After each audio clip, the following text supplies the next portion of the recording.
Hey everybody, welcome back. How you doing? Did you know that Keanu Reeves has co-authored a book with one of the giants of kind of weird science fiction?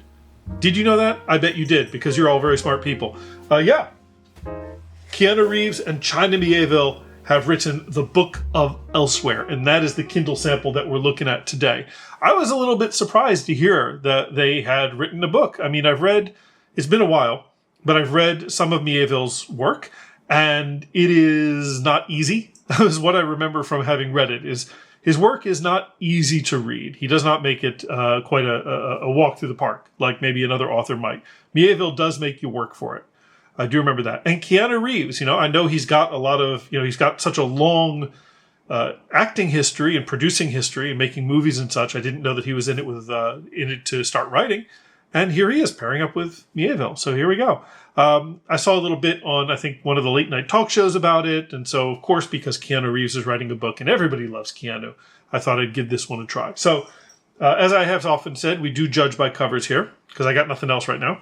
I don't understand this cover, Keanu. I don't get it. It looks like a skull of an animal with a hoop in it or something. Like the tusks have grown back into its eyes. So maybe some sort of boar, perhaps, on a field of stars. So there we go. That's what I got. I don't understand what that means.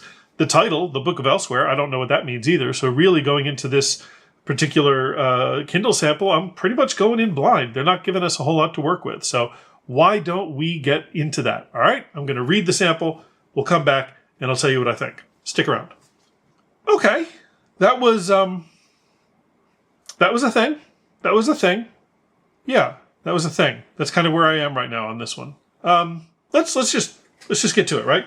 So the first thing is the book has an epigraph. I'm always interested when a book has an epigraph. Like I think I've said before that very often the task of an epigraph in a book is to kind of lay out maybe what the major themes are in a text. So the author chooses a quotation from someone famous so that we know going into it, okay, this is kind of what the book is going to be about. This one comes from Rainer Maria Rilke, a poet, I believe, who writes, "And if the earthly no longer knows your name, whisper to the silent earth, I'm flowing. To the flashing water say, I am." So that made me think, okay, this is going to be about, maybe identity or personal identity and being able to state to the universe that you exist, that you are a person that may otherwise be indifferent to you, or the world, other people may otherwise be indifferent to you, and you have to proclaim a statement of existence, right? I am. Like Darkseid or Tom Bombadil, I am. So that's good. I like that idea, right? The search for identity is a core of a lot of books, a lot of literature throughout time. So I'm down with that. There's a prologue which starts with a great first line, which is a room full of violence to come. And there is kind of what, to my understanding, is like a locker room of some soldiers or mercenaries, and horrible violence erupts. Okay, that's fine.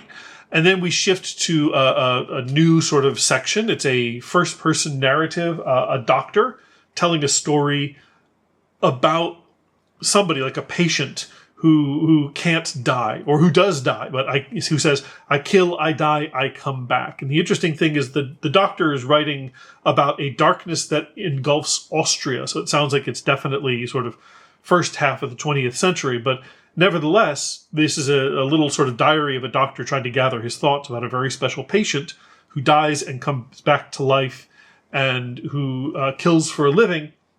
And when we get to that next sort of section back to third person, we are introduced to someone named B.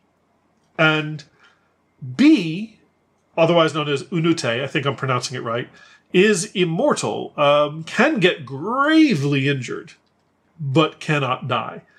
And we don't know who he is. All we know from his description is that he looks an awful lot like Keanu Reeves, right?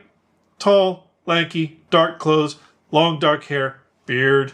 It kind of gives me that John Wick vibe, and I'm a little puzzled, disappointed, not sure about that, but we'll get there. And he and Bee have conversations. It looks like this Keever person is Bee's handler, gives him the jobs that he needs to do. And then we get into another sort of section that's in second person. He's called God Killer. And honestly, it's a bit confusing in places. I tried to read that first scene in the locker room with the violence to come several times, and I had a hard time for some reason placing people in the room and knowing sort of who was in conflict with whom in that moment. Maybe it was meant to be confusing. Maybe that's the task. I'm not sure why they are switching so many different points of view so rapidly. I feel like something should be established, right? I want to have it a character established or a world established. We're getting little bits and pieces, right? That there's something kind of supernatural or magical. We don't know what B is or why he's immortal and cannot die. We just know that he is. And so that's kind of what's left. It is kind of like I would expect from Miéville. It is weird. It is strange. And once again, he's not really going to spoon feed anything to us. If you're going to read China Miéville, you really have to sort of hunker down and work with him, because that's the only way it's going to work. I don't know what Keanu's contributions are. Maybe he has sort of the big idea, right, of this immortal killer who can't die, and then Miéville sort of writes around that. Again, the description of B looks a lot like Keanu Reeves in his sort of John Wick style. Okay, I don't know what this is going to be about. It's about an immortal killer or soldier or something. The rest of the book, I'm not sure. There's a lot of ways it could go, right? He could be looking for something that will finally put him down. That's often something you see in stories about immortals who live lives of violence, and he may be looking for something that will finally take him out. He might be looking for something to redeem himself for all the killing that he did. There's a great line in one page that says, "That man does not kill children anymore," right? So he might be looking for something to redeem himself, to make his immortal life worth something. If we go back to the Rilke quote, that he has walked through the world unseen but doing terrible things, and he finally wants to proclaim himself as something maybe good. I do not know from this sample. The sample's not very long. It doesn't tell me a lot. I have a feeling if you like China Miéville, then maybe you'll be into this. As I said, I've read some of Miéville's stuff. I've not found it easy, kind of enjoyable once I got into it. I'm glad I checked this out because, Miéville and Reeves. Who wouldn't?